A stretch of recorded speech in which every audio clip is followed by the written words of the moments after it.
Hello dear students, welcome to Edujam success classes. तो बेटा जैसा कि आप सभी को पता चल चुका होगा, बीटेक सीएस 4 सेमेस्टर का जो कोर्स है वो एड्यूजम पर लॉन्च हो चुका है। बिल्कुल मिनिमम प्राइस में सारे सब्जेक्ट आपको प्रोवाइड कराए जा रहे हैं। तो जो स्टूडेंट नए हैं, जिनको नहीं पता है, तो उनको मैं बता देना चाहता हूं बेटा, जो भी स्टूडेंट ऐसे हैं जो कोर्स को परचेस करना चाहते हैं, वो एड्यूजम सक्सेस क्लासेस जो एप्लीकेशन है प्ले स्टोर से डाउनलोड कर सकते हैं, या इस वीडियो के डिस्क्रिप्शन में उसका लिंक आपको मिल जाएगा। जो स्टूडेंट आईफोन यूज कर रहे हैं या जो स्टूडेंट लैपटॉप या डेस्कटॉप पर देखना चाहते हैं, वो स्टूडेंट वेबसाइट के थ्रू लॉगिन कर सकते हैं। वेबसाइट का लिंक भी इस वीडियो के डिस्क्रिप्शन में है।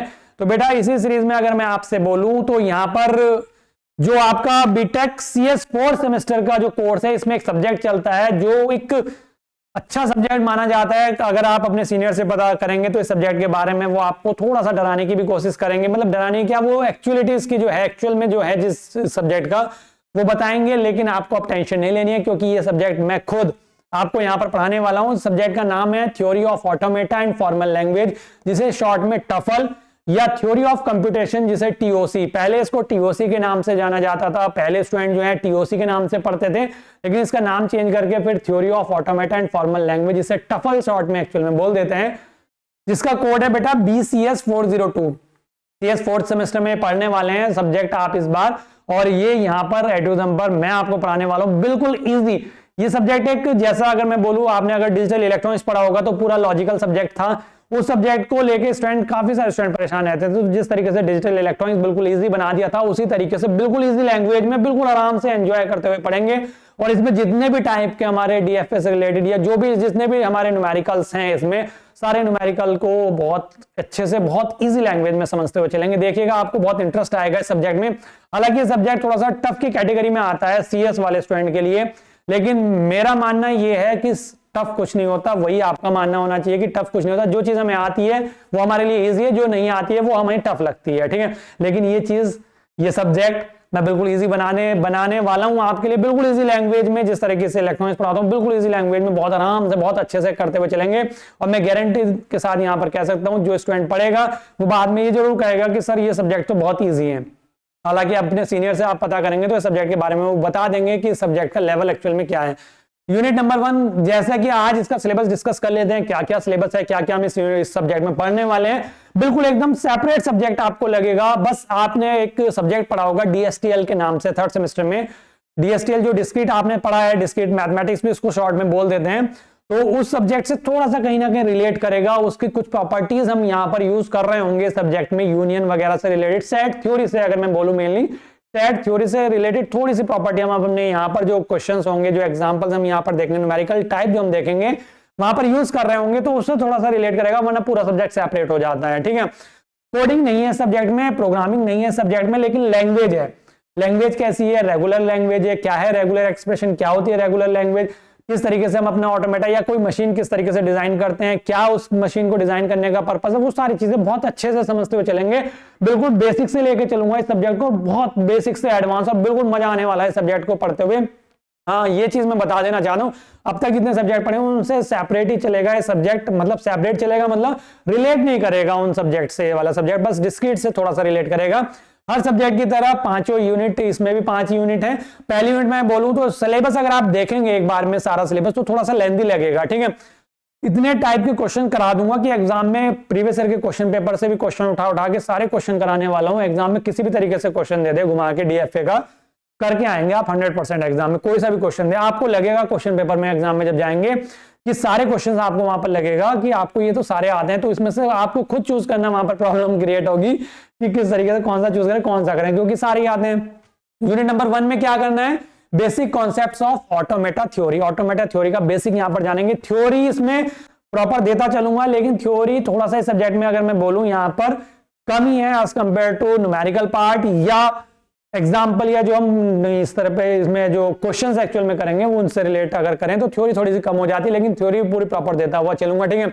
Introduction to theory of computation, मेन नाम इसका थ्योरी ऑफ कंप्यूटेशन ही है सब्जेक्ट का, लेकिन theory of automata and formal language जो है इस सब्जेक्ट में जो पढ़ते हैं हम टॉपिक्स, उनके बेसिस पर कर दिया गया है, ठीक है।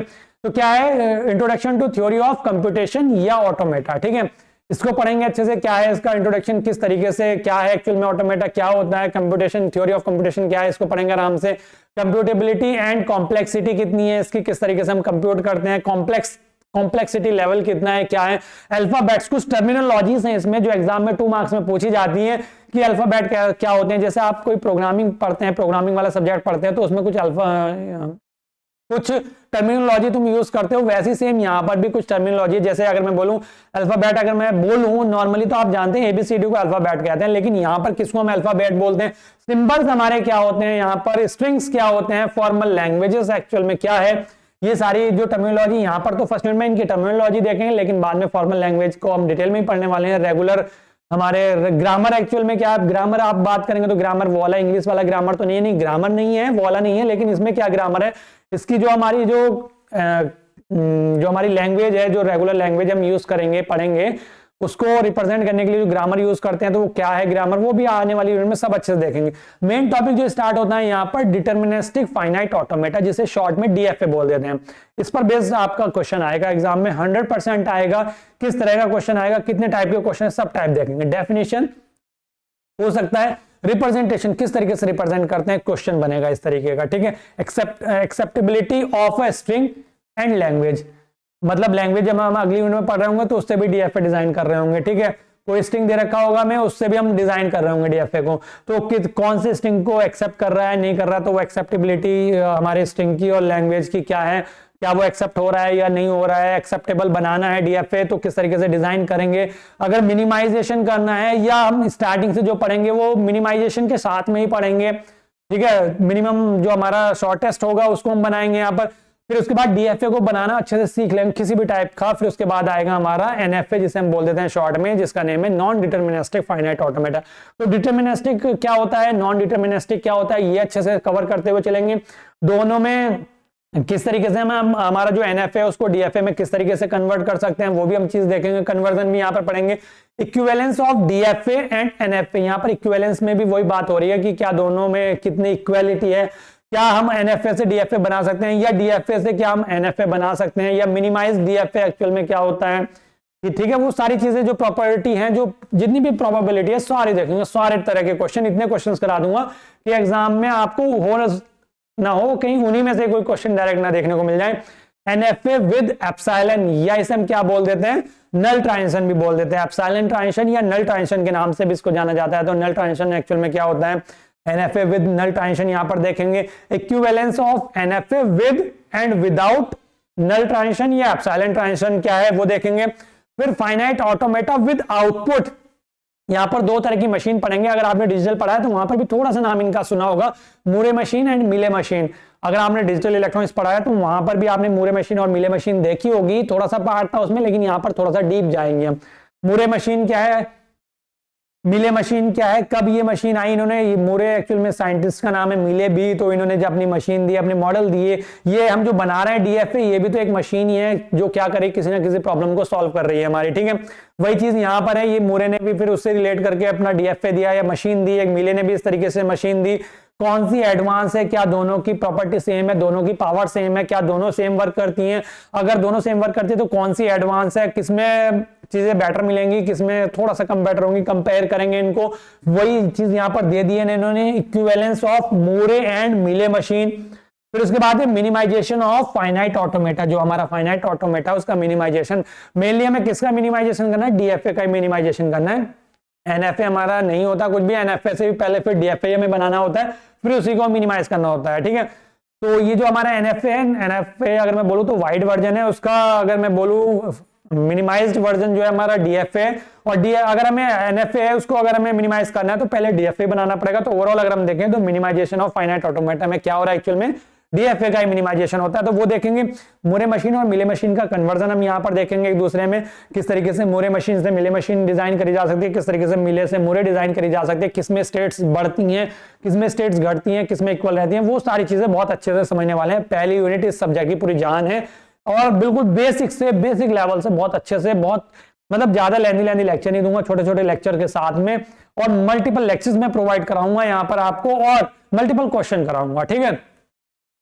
वैसे तो ये पूरा सब्जेक्ट ओवरऑल अगर देखा जाए तो न्यूमेरिकल पार्ट में ही गिना जाता है, कि इसमें न्यूमेरिकल पार्ट ज्यादा आता है, एग्जाम में भी पूछता भी न्यूमेरिकल ही है, यूनिट नंबर 2 में क्या है, रेगुलर एक्सप्रेशंस एंड लैंग्वेज। जो मैंने अभी जिक्र करा था रेगुलर लैंग्वेज क्या होती है, तो उसके रेगुलर एक्सप्रेशंस एक्चुअल में क्या होते हैं, तो वो यहाँ पर हम देखेंगे रेगुलर एक्सप्रेशंस क्या होते हैं, इंपॉर्टेंट एग्जाम के पॉइंट ऑफ व्यू से किस तरीके से वो एक्सप्रेशंस लिखे जाते हैं, किस तरीके से लैंग्वेज रेगुलर लैंग्वेज लिखी जाती है, वो हम यहाँ पर देखने वाले हैं। ट्रांजिशन ग्राफ क्या होता है, किस तरीके से इसको डिजाइन करते हैं, वो हम देखेंगे। इसमें कुछ नेम आएंगे, जैसे अगर मैं बोलूं क्लेन्स थ्योरम, यहाँ पर क्लेन्स थ्योरम हम देखने वाले हैं, किस मतलब क्या चीज रिप्रेजेंट कर रही है क्लेन्स थ्योरम, किसके लिए आई है, क्या चीज है इसमें, वो सारी चीजें हम यहाँ पर देखने वाले हैं। फिर से आएगा finite automata and regular expression. Finite automata already जो हम फर्स्ट यूनिट में पढ़ चुके होंगे, उसको अगर हम देखेंगे, यहाँ पर रेगुलर एक्सप्रेशन हम पढ़ चुके होंगे। तो इस टॉपिक के अंदर क्या देखने वाले हम, एड्रेंस थ्योरम के थ्रू, पहले तो हम विदाउट एड्रेंस थ्योरम के हम यहाँ पर देखने वाले हैं, देन उसके बाद एड्रेंस थ्योरम के थ्रू कैसे डिजाइन करते हैं वो हम यहाँ पर देखने वाले हैं, ठीक है।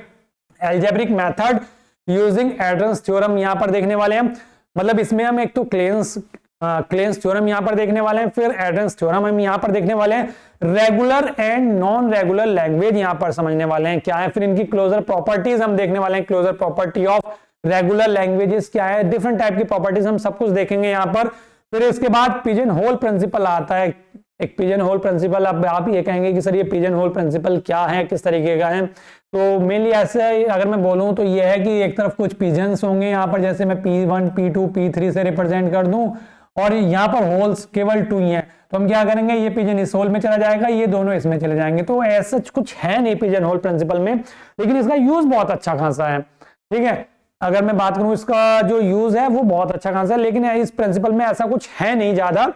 तो वही है कि अगर मान लो 3 पिजन्स हमारे पास 2 होल्स हैं, तो एक में चला जाएगा, बाकी 2 को एक होल में कर देंगे। तो क्या है इस प्रिंसिपल का क्या यूज है, आगे देखेंगे हम 1 बाय 1। फिर इसके बाद पंपिंग लीमा जो है एक्चुअल में क्या है, इसके अंदर क्या चीज हम पढ़ने वाले हैं वो बहुत अच्छे से यहाँ पर समझेंगे। एप्लीकेशंस हम देखेंगे पंपिंग लीमा की, क्या है पंपिंग लीमा की एप्लीकेशन। फिर डिसाइडेबिलिटी और डिसीजन प्रॉपर्टीज मल्टीपल टाइप यहाँ पर हम देखने वाले हैं। फिर उसके बाद फिर से क्या आएगा, finite automata and regular language. तो finite automata and regular expressions यहाँ पर इसमें इतनी सारी चीजें देखने वाले हैं। फिर finite automata and regular languages यहाँ पर हम देखने वाले हैं, ठीक है। तो ओवरऑल अगर देखा जाए तो फर्स्ट यूनिट में डीएफए यानी कि फाइनाइट ऑटोमेटा डिटरमिनिस्टिक, मेन तो डिटरमिनिस्टिक ही होता है, क्योंकि हम जो कोई भी अगर मशीन बना रहे हैं किसी भी तरह की, तो अगर क्या वो मैं अगर बोलूं आपसे, तो क्या वो मशीन हमारी जो रियल में बनी है मशीन, क्या वो डिटरमिनिस्टिक है या नॉन डिटरमिनिस्टिक भी हो सकती है। तो वो फाइनली अगर देखा जाए, अगर वो वर्क कर रही है, एक्सेप्ट कर रही है किसी भी स्ट्रिंग को, तो वो मेनली डिटरमिनिस्टिक ही होती हैं। तो उन्हें अगर हम फाइनाइट भी बोले, फाइनाइट ऑटोमेटा, तो जैसे डीएफए को अगर मैं बोलूं, तो अगर डीएफए बोल दो या फाइनाइट ऑटोमेटा मशीन अगर बोलो, तो भी बात सेम हो जाती है, ठीक है। यूनिट नंबर 3, इसमें हम क्या पढ़ने वाले हैं, जो लैंग्वेज हमने पढ़ ली, अब यहाँ पर देखेंगे grammar, regular and non regular grammars हम यहाँ पर देखने वाले हैं, जिसमें कॉन्टेक्स्ट फ्री ग्रामर देखेंगे। सीएफजी यहाँ से क्वेश्चन 100% एग्जाम में बनेगा। इसके अंदर डेफिनेशन देखेंगे, डेरिवेशन देखेंगे, लैंग्वेजेस, डेरिवेशन ट्री क्या है एक्चुअल में यहाँ पर देखेंगे, और एम्बिग्युइटी हम यहाँ पर देखने वाले हैं। फिर regular grammar, right linear and left linear grammar, ये दोनों टाइप की हम यहाँ पर रेगुलर ग्रामर देखने वाले हैं, right linear and regular linear. फिर conversion of finite automata into CFG यानी कि context free grammar. Finite automata देखो स्टार्टिंग में जब हम पढ़ेंगे ना, पहली यूनिट मैंने स्टार्टिंग में बोला कि पहली यूनिट इस सब्जेक्ट की जान है। पहली यूनिट अगर तुमने अच्छे से करी तो पहली यूनिट का यूज सेकंड में भी होना है, दूसरी में भी, तीसरी में भी होना है। फाइनाइट ऑटोमेटा जो है वो साथ साथ चलता रहेगा। क्या कह रहा है, conversion of finite automata into CFG मतलब कॉन्टेक्स्ट फ्री ग्रामर में, and regular grammar into finite automata. और रेगुलर ग्रामर जो है वो हमें फाइनाइट ऑटोमेटा में, और फाइनाइट ऑटोमेटा को रेगुलर ग्रामर या सीएफजी अगर बोलूं, दोनों में कन्वर्जन यहां पर सीखना है। फिर क्या है, सिंप्लीफिकेशन ऑफ सीएफजी का सिंप्लीफिकेशन देखेंगे। नॉर्मल फॉर्म की अगर मैं बात करूं यहां पर, तो चॉम्स्की नॉर्मल फॉर्म यहां पर हम देखने वाले हैं। चॉम्स्की जो है एक थे तो कंप्यूटर साइंस के, लेकिन ये मनोविज्ञान में चले गए थे, बाद में शिफ्ट हो गए थे। ये एक तरह से मनोवैज्ञानिक के नाम से भी जाने जाते हैं, साइकोलॉजिस्ट जिसे हम बोल देते हैं। तो बहुत सारी थ्योरीज दी हैं इन्होंने, बहुत सारी थ्योरीज दी हैं, मल्टीपल थ्योरी। अगर आप इनको देखेंगे तो ये बहुत सारे फील्ड में वर्क करते हुए आपको दिखाई देंगे। काफी सारे फील्ड में इन्होंने वर्क किया है। हालांकि पीएचडी जो कर रहे हैं, मतलब वैसे तो कंप्यूटर साइंस से रिलेटेड थे, लेकिन ये इनका जो ट्रैक था ना, वो ट्रैक से भटक गए थे थोड़ा सा। फिर इसके बाद क्या है, ग्रीबैक नॉर्मल फॉर्म देखने वाले हैं। तो दो तरह की नॉर्मल फॉर्म हम यहाँ पर देखने वाले हैं, चॉम्स्की नॉर्मल फॉर्म एंड ग्रीबैक के नाम से है नॉर्मल फॉर्म, वो हम देखने वाले हैं, जिसको शॉर्ट में जीएनएफ बोलते हैं। चॉम्स्की हायरार्की हम पूरी देखने वाले हैं यहाँ पर। उसके बाद programming problem based on the properties of CFG, programming problem based on the किस पर, प्रॉपर्टीज ऑफ CFG मतलब कॉन्टेक्स्ट फ्री ग्रामर। ठीक है, तो ये यूनिट भी हम बहुत अच्छे से कवर करेंगे। देन इसके बाद जो यूनिट नंबर 4 आएगी, ये यहां पर अगर देखा जाए तो push down automata and properties of context free languages, जो कॉन्टेक्स्ट फ्री लैंग्वेजेस है उसकी properties and push down automata यहां पर देखने वाले हैं। इसमें non deterministic push down automata, जिसे हम शॉर्ट में NPDA बोलते हैं, इसकी डेफिनेशन देखेंगे, मूव्स देखेंगे, a language accepted by NPDA। ठीक है, मतलब NPDA को पूरा डिटेल में अच्छे से पढ़ने वाले। फिर क्या आएगा इसके बाद, नॉन डिटर्मिनिस्टिक हो गया, फिर डिटर्मिनिस्टिक पुश डाउन ऑटोमेटा यानी कि DPDA जिसे हम बोल देते हैं शॉर्ट में, and deterministic context free language जिसे DCFL बोलेंगे। तो ये मेन टॉपिक है आपके, जैसे अगर मैं बोलूं NPDA अच्छे से डिटेल में पढ़ेंगे, DPDA पढ़ेंगे, फिर DCFL पढ़ेंगे, push down automata for context free language, push down automata फिर कॉन्टेक्स्ट फ्री लैंग्वेज हो जाएगा, फिर context free grammar for push down automata, to stack push down automata यहां पर देखने वाले। फिर इसमें यहां पर पंपिंग लेमा, जो हमने स्टार्टिंग में इससे प्रीवियस यूनिट में डिस्कस कर चुके होंगे पंपिंग लेमा को, तो यहां पर उसके लिए हम देखेंगे pumping lemma for CFL, pumping lemma for CFL यानी कि कॉन्टेक्स्ट फ्री लैंग्वेज के लिए हम यहां पर पंपिंग लेमा को देखेंगे। क्या है यहां पर क्लोजर प्रॉपर्टीज हम देखने वाले हैं CFL की। ठीक है, फिर उसके बाद डिसीजन प्रॉब्लम ऑफ CFL, और फिर उसके बाद programming problem based on the properties of CFL, यानी कि CFL से रिलेटेड जितने भी टाइप के क्वेश्चन एग्जाम में बन सकते हैं, न्यूमेरिकल टाइप भी, वो सारी चीजें हम यहाँ पर समझने वाले हैं बहुत अच्छे से, एक एक टॉपिक को बहुत अच्छे से डिस्कस करने वाले हैं। नेक्स्ट आएगा आपका यूनिट नंबर 5, जो टर्निंग मशीन पर बेस्ड है, ट्यूरिंग मशीन पर बेस्ड है, ट्यूरिंग मशीन पर ही पूरी यूनिट बेस्ड है।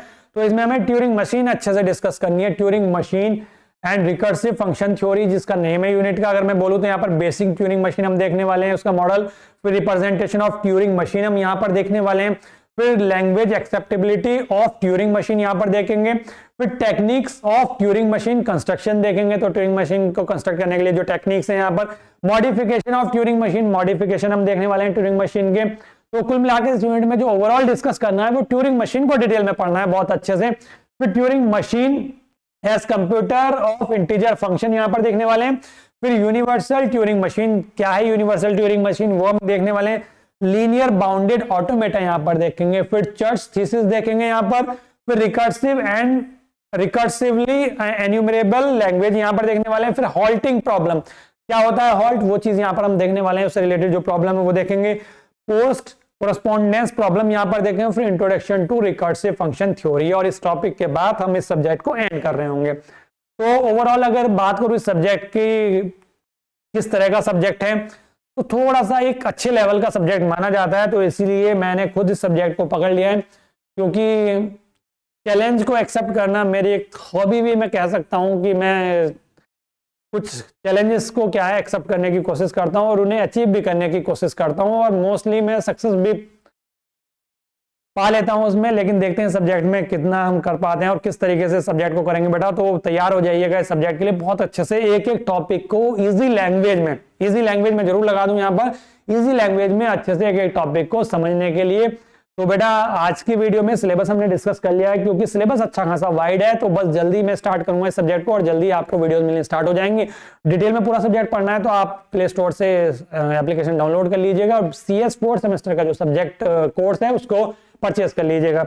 बाकी जो आपके सब्जेक्ट्स हैं, जो कोर सब्जेक्ट है ऑपरेटिंग सिस्टम है, जो अभिनव सर पढ़ाएंगे आपको, और जो बाकी जावा वाला एक सब्जेक्ट है उसमें ईजान सर आपको पढ़ा रहे हैं, सफल मैं पढ़ा रहा हूँ। बाकी जो कॉमन सब्जेक्ट हैं, जो डिजिटल इलेक्ट्रॉनिक्स, इस बार हो सकता है कुछ स्टूडेंट इस बार भी डिजिटल इलेक्ट्रॉनिक्स पढ़ें, तो वो मैं ही पढ़ा रहा हूँ वहां पर। और जो स्टूडेंट डिजिटल इलेक्ट्रॉनिक्स या कुछ कोड, या तो इलेक्ट्रॉनिक्स पढ़ेंगे BOE कोड वाला कोई सा भी, वरना फिर मैथ 4 पढ़ेंगे। मैथ 4 शुभम सर आपको पढ़ा रहे हैं, तो सारे सब्जेक्ट के कोर्स में देखेंगे, सभी सब्जेक्ट के टीचर के नाम वहां पर आपको मेंशन है। तो चलिए डियर स्टूडेंट्स, आज के लिए इतना ही। मिलूंगा नेक्स्ट वीडियो में यूनिट नंबर 1 के फर्स्ट लेक्चर, जो बेसिक लेक्चर होगा उसके साथ में। तब तक के लिए थैंक यू।